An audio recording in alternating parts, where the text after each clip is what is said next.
Good morning, स्वागत है आपका। आप देख रहे हैं फिट इंडिया का सुपर हिट बुलेटिन। मैं हूं आपके साथ श्वेता श्रीवास्तव। नमस्कार, आपके साथ मैं हूं दीपिका यादव। हम मौजूद हैं गाजियाबाद में स्वर्ण जयंती पार्क में सुबह सुबह, क्योंकि सैटरडे है। लोग यहां पर बहुत संख्या में आए हैं वॉक करने, और हम भी आए हैं खबरें बताने। और आज लोकसभा चुनाव के 7वें चरण के लिए मतदान हो रहा है। अब से कुछ देर बाद ही वोटिंग शुरू हो जाएगी। हर कोई बढ़ चढ़कर इसमें हिस्सा लेगा और लोकसभा चुनाव से जुड़े हर अपडेट्स, हर जानकारी इस बुलेटिन में हम आपको देंगे। तो शुरुआत करते हैं फिट इंडिया के सुपर हिट बुलेटिन की।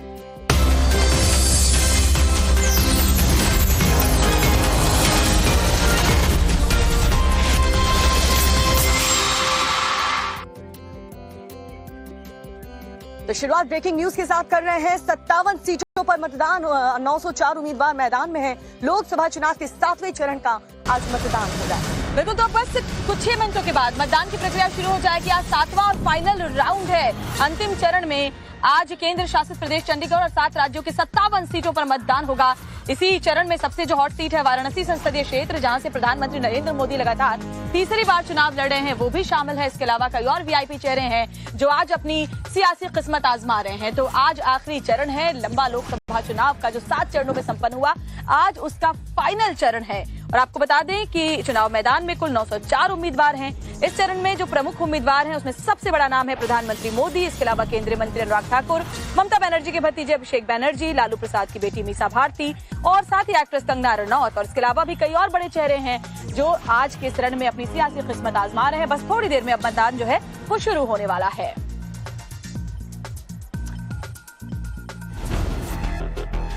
दो 2024 लोकसभा चुनाव के आखिरी चरण के लिए आज मतदान होने जा रहा है। 57 सीटों पर 904 उम्मीदवार मैदान में हैं। जिन 57 सीटों पर चुनाव होना है उनमें यूपी की 13, बिहार की 8, पंजाब की 13, झारखंड की 3, हिमाचल प्रदेश की 4, बंगाल की 9, उड़ीसा की 6 और चंडीगढ़ की 1 सीट शामिल है। उत्तर प्रदेश में 7वें चरण की चुनावी जंग पूर्वांचल के रण में होनी है। वाराणसी की हॉट सीट भी इसी चरण में है, जहां से पीएम मोदी चुनाव लड़ रहे हैं। यूपी की 13 सीटों महाराजगंज, गोरखपुर, कुशीनगर, देवरिया, बांसगांव, घोसी, सलीमपुर, बलिया, गाजीपुर, चंदौली, वाराणसी, मिर्जापुर और रॉबर्टगंज में मतदान होने जा रहा है। 2019 में बीजेपी गठबंधन ने 13 में से 11 सीटें जीती थीं। बाकी 2 सीटें बीएसपी ने जीती थीं। पंजाब और हरियाणा में बीजेपी अकेले दम पर चुनाव मैदान में है। बंगाल में बीजेपी पहले से बेहतर प्रदर्शन का दावा कर रही है। बिहार में पहले जैसा प्रदर्शन बनाए रखना बीजेपी के लिए बड़ी चुनौती है। उड़ीसा राज्य से भी बीजेपी को बेहतर प्रदर्शन की आस है। 4 जून को नतीजे आएंगे और ये साफ हो जाएगा कि मोदी सरकार की हैट्रिक हुई है या लोगों ने बदलाव पर भरोसा जताया है। और देखिए, 7वें चरण के मतदान से पहले प्रधानमंत्री मोदी की ध्यान साधना को लेकर सियासत लगातार गर्मा रही है। बिहार से लेकर तमिलनाडु तक इस पर जमकर बवाल काटा जा रहा है। जहां विपक्ष के कई नेता इसे चुनावी मार्केटिंग करार दे रहे हैं। कौन क्या कुछ कह रहा है पीएम मोदी की साधना को लेकर, इस रिपोर्ट में देखिए। 2024 के चुनाव की पूर्णाहुति से पहले पीएम मोदी ध्यान में लीन हैं। कन्याकुमारी के विवेकानंद रॉक मेमोरियल के उसी ध्यान मंडप में नरेंद्र मोदी बैठे हैं, जहां 1892 में एक और नरेंद्र यानी स्वामी विवेकानंद ने ध्यान कर नई ऊर्जा पाई थी। विवेकानंद ध्यान मंडपम में पीएम मोदी की 45 घंटे की ध्यान साधना आज शाम खत्म हो जाएगी, लेकिन उस पर सियासत थम नहीं रही है। दिखावटी, बनावटी, मिलावटी काम मत किया कीजिए मोदी जी। ये देश की जनता सब समझती है आपके स्टंट को। ये सब लोग अपने अपने आराध्य को मानते हैं। उसी में हमारे देश के प्रधानमंत्री जी अपने आराध्य को मान करके वो अपना पूजा पाठ कर रहे हैं। तो इसमें किसी को कोई आपत्ति नहीं होनी चाहिए। सब लोग स्वतंत्र हैं। कि बड़ी देर कर दी मेहरबान आते आते। 10 साल में अगर कुछ किया होता तो ये सब करने की जरूरत नहीं पड़ती, इतने सारे हथकंडे अपनाने की जरूरत नहीं पड़ती। और जब जब सनातन के संतान अपने धर्म के प्रति आस्था व्यक्त कर करके अपना ध्यान, योग और पूजा करते हैं, तो ये असुर प्रवृत्ति के लोगों की बेचैनी बढ़ जाती है। ये विक्षिप्त टाइप के करने लगते हैं। 7वें चरण का प्रचार खत्म होने के बाद पीएम ने कन्याकुमारी में अपनी ध्यान साधना शुरू की थी। धोती और सफेद शॉल ओढ़े प्रधानमंत्री ने मंदिर में विवेकानंद मेमोरियल के मंदिर के गर्भगृह में पूजा अर्चना, परिक्रमा की। ध्यान लगाने से पहले मंदिर का प्रसाद लिया और कुछ देर के लिए मंडप की जाने वाली सीढ़ियों पर खड़े रहे। प्रधानमंत्री 1 जून को अपनी रवानगी से पहले स्मारक के पास तमिल कवि तिरुवल्लुवर की प्रतिमा को देखने के लिए भी जा सकते हैं। प्रधानमंत्री नरेंद्र मोदी 2019 में आखिरी फेज की वोटिंग से पहले केदारनाथ गए थे। वहां बनी रुद्र गुफा में ध्यान लगाया था। तब भी उस पर जमकर सियासत हुई थी।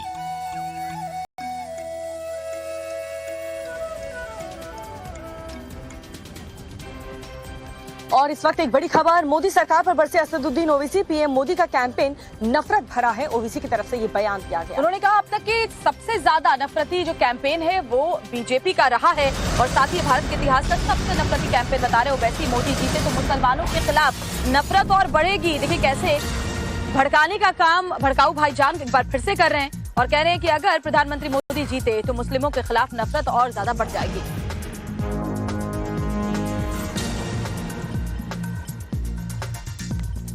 तो बड़ी खबर आपको बता रहे हैं, मोदी सरकार पर बरसे असदुद्दीन ओवैसी। पीएम मोदी का कैंपेन नफरत भरा रहा, देखिए आरोप लगा रहे हैं और साथ ही ये भी कह रहे हैं कि भारत के इतिहास में अब तक का सबसे नफरती कैंपेन भारतीय जनता पार्टी का इस बार रहा है। और साथ ही उन्होंने डराने का भी काम किया है कि अगर मोदी जीतते हैं तो मुसलमानों के खिलाफ नफरत बढ़ेगी।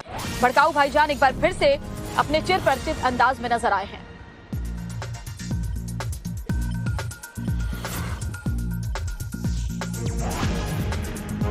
तो बड़ी खबर देखिए, आज 7वें चरण के लिए मतदान बस शुरू होने वाला है और इससे पहले विपक्षी लगातार मोदी सरकार पर हमलावर है। मोदी सरकार पर बरसे असदुद्दीन ओवैसी और कहा कि पीएम मोदी ने जितने भी चुनावी रैलियों को संबोधित किया उसमें मुसलमानों के खिलाफ उन्होंने नफरत भरा है। अभी तक का जो भारतीय इतिहास रहा है कैंपेनिंग का, उसमें सबसे नफरती कैंपेन 2024 लोकसभा चुनाव को लेकर के ही प्रधानमंत्री मोदी का रहा। ये ओवैसी आरोप लगा रहे हैं और साथ ही ये भी कह रहे हैं कि अगर 4 जून को जीत मिलती है भारतीय जनता पार्टी को तो मुस्लिमों के खिलाफ नफरत में और इजाफा होगा।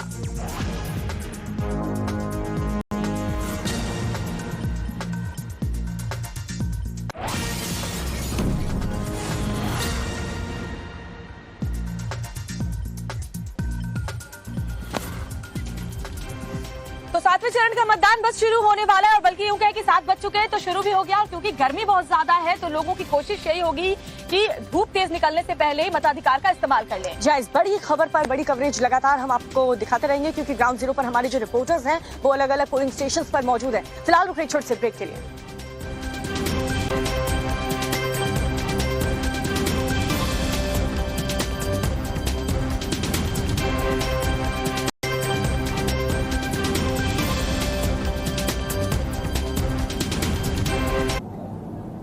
कि देश के अंदर जो समर्थन प्राप्त हो रहा है उसको ध्यान में रखते हुए हम कह सकते हैं कि 4 जून को जब जनता जनार्दन का फैसला आएगा तो देश के अंदर आत्मनिर्भर और विकसित भारत के लिए विरासत भी और विकास भी, गरीबों के प्रति संवेदना भी, युवा पीढ़ी के उज्जवल भविष्य, जिन लोगों ने और जिन पार्टियों ने जिन सरकारों ने काम किया है उसको पूरा आशीर्वाद प्राप्त हो रहा है और जनता को सुखद अनुभूति होगी, देश को सुखद अनुभूति होगी कि मोदी जी एक बार फिर से प्रचंड बहुमत के साथ सरकार बनाएंगे। उत्तर प्रदेश इसमें अपनी भूमिका का निर्वहन करेगा पूरी मजबूती के साथ। 10 वर्ष में बदलते हुए भारत को 7 वर्ष में डबल इंजन सरकार के द्वारा एक नए उत्तर प्रदेश का दर्शन कराया है जिसमें सुरक्षा और विरासत के साथ साथ विकास के एक नए युग में उत्तर प्रदेश ने प्रवेश किया है। यह एक सुखद अनुभूति उत्तर प्रदेश वासियों के लिए, यहाँ के युवाओं के लिए, यहाँ के किसानों के लिए, यहाँ की बहनों और माताओं के लिए, बेटियों के लिए, व्यापारियों के लिए, समाज के प्रत्येक तबके के लिए सबका साथ और सबके विकास की भावना के साथ मोदी जी के नेतृत्व में जो कार्य हुआ है। चुनाव की 57 सीटों पर वोटिंग जारी।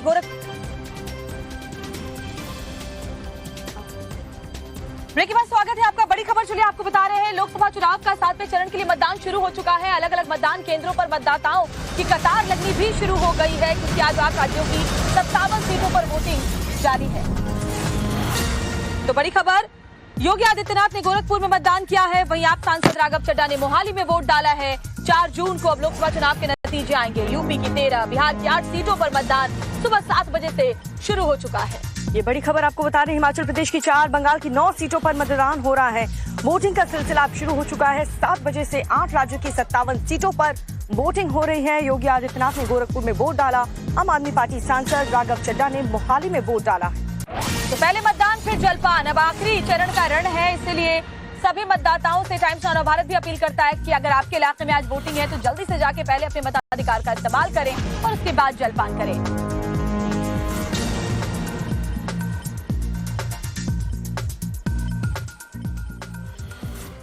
और देखिए, इलेक्शन पर जो हमारी बड़ी कवरेज है वो ग्राउंड जीरो से हम आपको बताते रहेंगे, लेकिन रुक करते हैं अगली खबर का। बागेश्वर सरकार के छोटे भाई की दबंगई का एक वीडियो सोशल मीडिया पर वायरल हो रहा है, जिसके बाद लगातार सवाल खड़े हो रहे हैं। आपको भी ये वीडियो दिखाएंगे। बड़ी खबर ये है कि गढ़ा गांव के परिवार ने पुलिस को शिकायत भी दे दी है इसको लेकर। पंडित धीरेन्द्र कृष्ण शास्त्री के छोटे भाई पर मारपीट का आरोप लगा है, जिसमें शालीग्राम गर्ग ने घर में घुसकर मारपीट की है पीड़ित परिवार, ये आरोप लगा रहा है। तो शालीग्राम गर्ग ने घर में घुस करके मारपीट की है पीड़ित परिवार। बागेश्वर सरकार का छोटा भाई है शालीग्राम। धीरेन्द्र शास्त्री के छोटे भाई शालीग्राम गर्ग पर गांव में रहने वाले सेवादार जीतू तिवारी के घर में घुसकर मारपीट करने का आरोप है।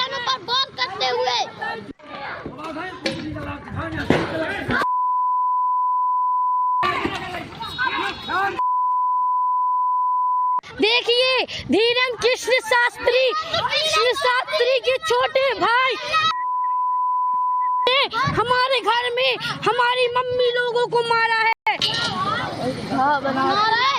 धीरेन्द्र कृष्ण शास्त्री माँ बहनों पर वार करते हुए बागेश्वर धाम ग्राम गर्ग ने हमारी मम्मी लोगों को मारा अपनी गैंगों के साथ। नाम बताओ।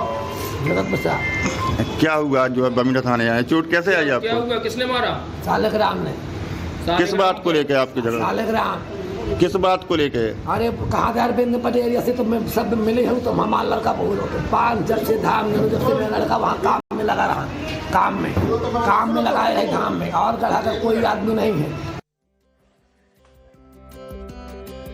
और एक बड़ी खबर छत्तीसगढ़ के बीजापुर से आपको बताते हैं, जहां पर सुरक्षा बलों ने 16 नक्सलियों को पकड़ने में कामयाबी हासिल की है। सर्चिंग के दौरान 16 नक्सली गिरफ्तार भी कर लिए गए हैं। ये इस वक्त की बड़ी खबर। बीजापुर और उसूर इलाके में ये गिरफ्तारी हुई है। पकड़े गए नक्सली कई हिंसक घटनाओं में शामिल हैं। तो इन नक्सलियों की तलाश लगातार की जा रही थी और अब देखिए बड़ी कामयाबी मिली है। छत्तीसगढ़ के बीजापुर से सुरक्षा बलों ने 16 नक्सलियों को गिरफ्तार कर लिया है। सर्चिंग के दौरान ये 16 नक्सली पकड़े गए हैं। बीजापुर और उसूर इलाके से नक्सलियों को पकड़ा गया है। जो पकड़े गए नक्सली हैं वो इससे पहले कई हिंसक घटनाओं को अंजाम दे चुके हैं और इसीलिए इनकी तलाशी लगातार की जा रही थी। तो ये बड़ी कामयाबी छत्तीसगढ़ से नक्सलियों के खिलाफ ऑपरेशन में सामने आई है।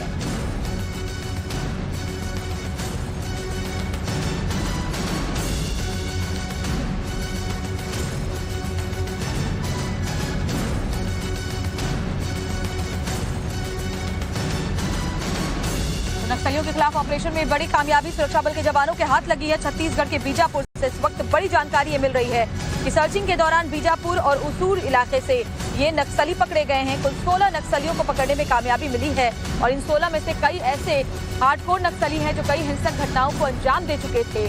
कई वारदात में इनकी तलाश थी और अब ये बड़ी खबर और बड़ी कामयाबी।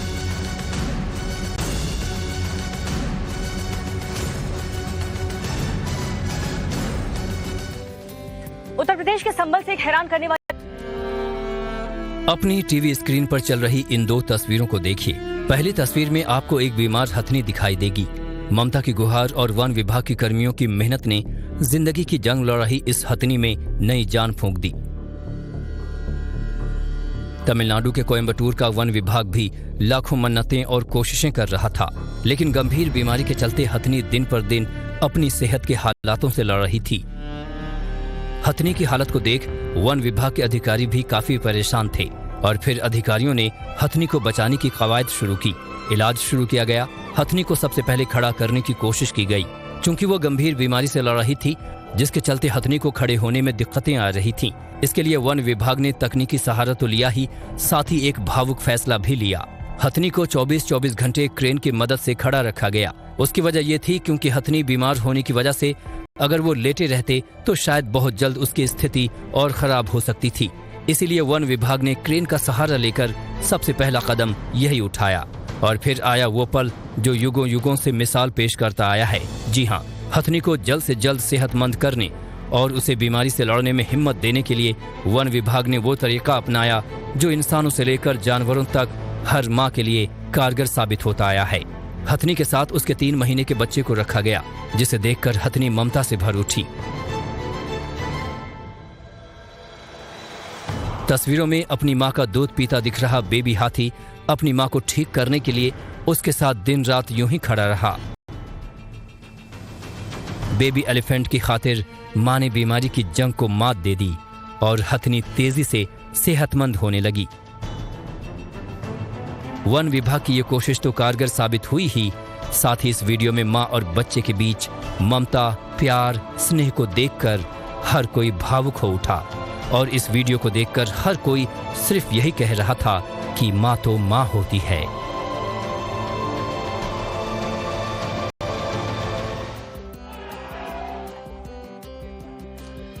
और आप देख रहे हैं उत्तर भारत में कितनी भीषण और कितनी जबरदस्त गर्मी पड़ रही है। सुबह सुबह ही हम देख पा रहे हैं कि अभी से हमें स्वेटिंग हो रही है और जैसे जैसे वक्त गुजरेगा, दिन बीतेगा, दोपहर के वक्त तो इतनी भयानक गर्मी और ऐसा ही हाल देश के अलग अलग राज्यों में देखने को मिल रहा है। और तापमान बढ़ता है तो आग लगने की घटनाएं भी सामने आती हैं। दिल्ली एनसीआर में पिछले 24 घंटे में आग लगने की कई घटनाएं सामने आई है, जिसमें दिल्ली के मेहरौली से लेकर नोएडा तक आग का तांडव कैसे दिखा है, देखिए रिपोर्ट में। प्रचंड गर्मी के बीच राजधानी दिल्ली में लगातार सामने आ रही आग की घटनाएं थमने का नाम नहीं ले रही हैं। हर दिन किसी न किसी वजह से दिल्ली के विभिन्न इलाकों में आग लग रही है। आग की भयंकर लपटें उठ रही हैं। इलाका आग से धधक रहा है। जहां तक नजर जाएगी सिर्फ आग ही आग नजर आएगी। धू धू कर जल रहे घर की तस्वीरें दिल्ली के मेहरौली इलाके से सामने आई हैं, जहां एक मकान में गैस पाइपलाइन फटने से बड़ा हादसा हो गया। देर रात साकेत स्थित पर्यावरण कॉम्प्लेक्स में आईजीएल गैस पाइपलाइन में आग लगने से अफरा तफरी का माहौल हो गया। आईजीएल गैस पाइपलाइन में चिंगारी उठी और देखते ही देखते मिनटों में गैस पाइपलाइन धू धू कर जलने लगी। सामने आई आग की तस्वीरों को देखकर अंदाजा लगाया जा सकता है कि हादसा कितना भयानक था। अफरा तफरी में घर को खाली कराया गया। अंदर मौजूद लोगों को स्थानीय लोगों ने रेस्क्यू किया। आग की सूचना पर तुरंत ही फायर और पुलिस की टीम मौके पर पहुंची, जिन्होंने आसपास मौजूद लोगों को वहां से हटाकर आग को बुझाने का काम शुरू किया। और देखिए 7वें चरण का मतदान शुरू हो चुका है। सुबह 7 बजे आज शाम जो मतदान है वो खत्म भी हो जाएगा। अटकलें भी तेज हो गई हैं कि 4 जून को नतीजे किसके पक्ष में आने वाले हैं। और जनता के मन में उठ रहे तमाम सवालों के जवाब देने के लिए टाइम्स नाउ नव भारत आपका अपना चैनल तैयार है। आज शाम 5 बजे से हम लगातार दिखाएंगे सबसे सटीक एग्जिट पोल। भाजपा की हैट्रिक या इंडिया की एंट्री, 542 सीटों पर कौन मारेगा बाजी। 4 जून के फाइनल रिजल्ट से पहले देश का सबसे सटीक एग्जिट पोल, जनगण का मन, टाइम्स नाउ नव भारत पर। टाइम्स नाउ नव भारत ने 2024 के चुनाव के हर राउंड में मतदाताओं की नब्ज समझने में आपकी मदद की। अब बारी एग्जिट पोल की है, तो चुनावी नतीजों के सबसे सटीक पूर्वानुमान के साथ हम तैयार हैं। एग्जिट पोल में हम बताएंगे 7 चरणों के मतदान के बाद 400 पार के नारे की हकीकत क्या है। मोदी शाह का चुनावी नारा आंकड़ों में अपने दावे के कितना करीब पहुंचा। एग्जिट पोल से क्यों भाग रही है कांग्रेस, अखिलेश क्यों लिख रहे हैं चिट्ठी। क्या अखिलेश तेजस्वी की सभाओं में आई भीड़ वोट मोदी को दे गई। राम मंदिर में रामलला की प्राण प्रतिष्ठा ने चुनाव को कहां तक प्रभावित किया। विपक्ष का संकट में संविधान बना मोदी के मंगलसूत्र बयान में टक्कर कितनी तगड़ी रही। 2024 के चुनावी नतीजों पर किन किन राज्यों के कौन कौन से चुनावी मुद्दों का असर हो रहा है। ऐसे तमाम दिलचस्प सवालों के सटीक जवाब नव भारत के एग्जिट पोल में मिलने वाले हैं। क्योंकि नव भारत ने इसके लिए तगड़ी एक्सरसाइज की है। रूरल, अर्बन और सेमी अर्बन वोटर्स की राय, चुनावी नतीजों पर 3 तरीकों से सैंपल कलेक्शन, वोटर्स का सबसे बड़ा सैंपल साइज जो नव भारत के एग्जिट पोल को यूनिक बना रहा है।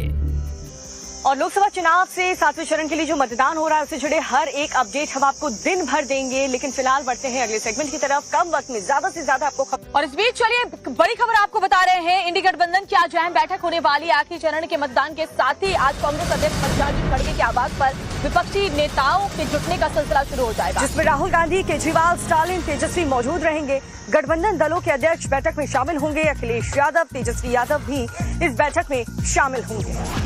तो बड़ी खबर, 4 जून के बाद आगे की रणनीति पर चर्चा होगी। इस विपक्षी बैठक में चुनाव नतीजों के बाद की रणनीति पर मंथन ये तमाम विपक्षी नेता मल्लिकार्जुन खड़गे के आवास पर बैठकर करेंगे। दोपहर 3 बजे खड़गे के आवास पर ये अहम मीटिंग विपक्षी गठबंधन की बुलाई गई है।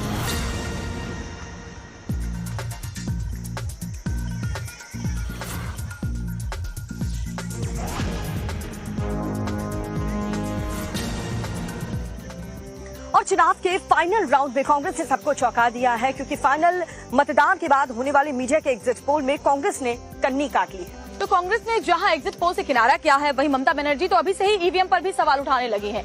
देखिए रिपोर्ट में पूरा अपडेट। चुनाव के 6ठे चरण तक सरकार बनाने का दावा कर रहा इंडी गठबंधन 7वें चरण के मतदान से पहले ईवीएम और एग्जिट पोल पर उंगली उठाने लगा है। बंगाल की सीएम ममता बनर्जी ने कहा कि अगर इस बार मतदान की प्रक्रिया सही ढंग से हुई तो बीजेपी तीसरी बार सरकार नहीं बना पाएगी। हारना तय है, इसलिए ईवीएम पर ठिकरा ममता देगी। अभी से नौटंकी शुरू है। दीदी के बयान पर कांग्रेस और सपा ने न सिर्फ हाँ में हाँ मिलाया, बल्कि कांग्रेस ने तो मतदान के बाद होने वाले एग्जिट पोल की डिबेट में अपने प्रवक्ताओं को शामिल होने पर रोक लगा दी। अमित शाह ने इस पर चुटकी ली तो कांग्रेस के नेताओं को मिर्ची लग गई। सट्टा बाजार में थोड़ी भाग लेंगे। अभी सट्टा बाजार वालों को जो करना है करते रहें। वोटर ने वोट दे दिया, वोट मशीन में कैद है। हमें आपको जो अंदेशा जो है वो है, 4 जून को मालूम पड़ ही जाएगा। अब इसमें चैनल्स की टीआरपी बढ़ाने का काम तो पॉलिटिकल पार्टीज का नहीं होता ना। पूरा इलेक्शन ये कैंपेन करते रहे कि हमारा बहुमत आने जा रहा है, बहुमत आने जा रहा है।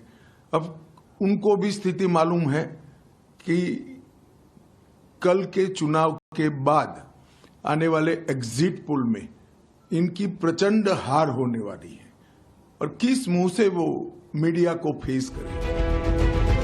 कांग्रेस आला कमान से जारी आदेश के बाद एमपी कांग्रेस ने मीडिया के एग्जिट पोल में पार्टी प्रवक्ताओं के शिरकत करने पर रोक का आदेश जारी कर दिया है। इस पर बीजेपी अध्यक्ष जेपी नड्डा ने सोशल मीडिया पर लिखा, कांग्रेस का एग्जिट पोल से संबंधित टेलीविजन चैनलों की चर्चाओं में भाग न लेने का फैसला इस बात की स्पष्ट पुष्टि है कि उसने चुनाव में हार मान ली है। उत्तर भारत के राज्यों में देखी जा रही है और देखिए पूरे उत्तर भारत में भीषण गर्मी का प्रकोप है। ज्यादातर राज्यों में तापमान तो 50 डिग्री तक पहुंच चुका है और इसके अलावा देश के कई हिस्सों में लू और हीट वेव लोगों की जान लेने पर आमादा है। राजस्थान और बिहार और उत्तर प्रदेश की बात करें तो कई लोग अब इस भीषण गर्मी से अपनी जान भी गंवा चुके हैं, लेकिन अस्पताल में पूरी व्यवस्था की गई है और जो मरीज हैं उनकी संख्या दिन ब दिन बढ़ती जा रही है। उत्तर भारत में पड़ रही भीषण गर्मी, लू और हीट वेव अब कई राज्यों के लिए जानलेवा साबित हो रही है। ज्यादातर राज्यों में पारा 50 या उसके पार जा चुका है। दिन चढ़ते ही सूर्य देव की अग्नि लोगों को जला, तपा और बेहोश कर रही है। घर से धुएं का गुबार उठ रहा है। मौके पर मौजूद पुलिस प्रशासन पसीने से लथपथ है। तस्वीरें बिहार की राजधानी पटना की हैं, जहां एक घर में लगे एसी में भीषण गर्मी के चलते आग लग गई। आग लगने के बाद की जो तस्वीरें सामने आई हैं, उसे देखकर अंदाजा लगाया जा सकता है कि पटना में गर्मी किस कदर कहर बरपा रही है। अब पटना में प्रचंड गर्मी के प्रकोप की एक और तस्वीर देखिए। अस्पताल में बाकायदा लू वार्ड बनाया गया है। कई मरीज बुरी हालत में पड़े हैं। डॉक्टर्स इलाज में लगे हैं। गर्मी के चलते बिहार के अस्पतालों में हीट स्ट्रोक की चपेट में आए मरीजों की संख्या बढ़ती जा रही है। बिहार में भीषण गर्मी से 10 मतदान कर्मियों सहित 14 लोगों की पिछले 24 घंटे के अंदर मौत हो गई। तो वहीं बिहार के कई जिलों के स्कूलों में छात्रों की। इसी के साथ फिट इंडिया के सुपरहिट बुलेटिन में इतना ही। शुरुआत करने जा रहे हैं अब फ्रेश एंड फास्ट की। दिखाएंगे देश और दुनिया की हर बड़ी खबर